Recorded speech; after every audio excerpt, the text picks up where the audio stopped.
बंगाल में भी अब ममता बनर्जी ने एसआईआर को लेकर इलेक्शन कमीशन को लेकर पत्र लिखा है।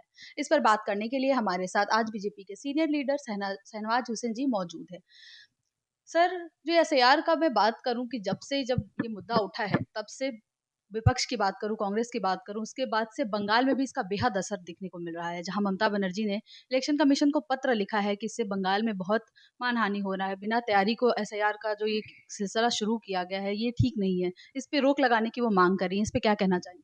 देखिए, ममता बनर्जी जान रही हैं कि वो चुनाव बुरी तरह हारने वाली हैं। कोई बहाना चाहिए तो राहुल गांधी की तरह एसआईआर का बहाना ले लिया है। कुछ होने वाला नहीं है। कितना पत्र लिखती रहे, एसआईआर हो के रहेगा और ममता बनर्जी चुनाव हार के रहेंगी।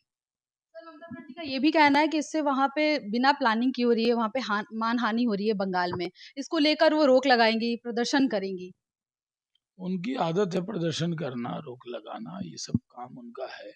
लेकिन कुछ होने वाला नहीं है। एसआईआर में जो लोग डेथ कर गए हैं, जो नाम पलायन कर गए हैं, जो बांग्लादेशी हैं, उन्हीं के नाम डिलीट हो रहे हैं।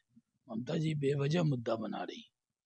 उनको ये लगता है कि बीजेपी कहीं न कहीं जानबूझ के ऐसे करा रही हैं कि इसमें इलेक्शन में कुछ घोटाले कर पाए यहाँ पे भी। और उनका ये भी दावा है कि जैसे बिहार में सरकार बनी है, लेकिन बंगाल में कभी भी बीजेपी की सरकार नहीं बन सकती है, चाहे कुछ भी हो जाए। ये बात तो वो भी कह रहे थे, तेजस्वी यादव और राहुल गांधी, बिहार के बारे में। बंगाल में निश्चित हमारी सरकार बनने वाली है। जैसे बिहार में बनी है, वैसे ही बंगाल में भी इस बार आएगी।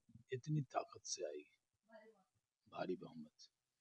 वही अब मैं सर कांग्रेस की बात करूँ तो जैसे कि 272 लेटर लिखा गया इलेक्शन कमीशन के पक्ष में। कांग्रेस भी इस चीज़ पे बोल रही है कि जितने भी लेटर लिखे जाए इससे कुछ नहीं होने वाला है।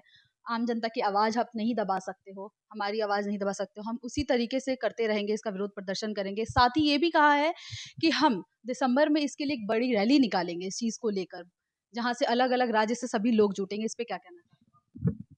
देखिए, कांग्रेस चेत नहीं रही है, कांग्रेस अलर्ट नहीं हो रही है। पूरे देश के लोग पहली बार है कि विपक्ष से नाराज। जिस तरह संवैधानिक संस्थाओं पर वो उंगली उठाते हैं, ये बहुत दुर्भाग्यपूर्ण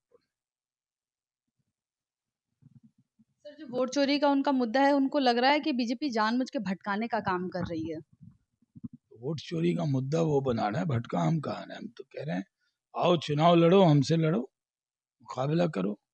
सिर्फ वोट चोरी कह के दिल्ली में जीरो आ गया कि नहीं? हरियाणा में हार गए, महाराष्ट्र हार गए। हार का चौका बिहार ने लगा दिया उनके लिए। लगातार 4 विधानसभा का चुनाव हार गई कांग्रेस।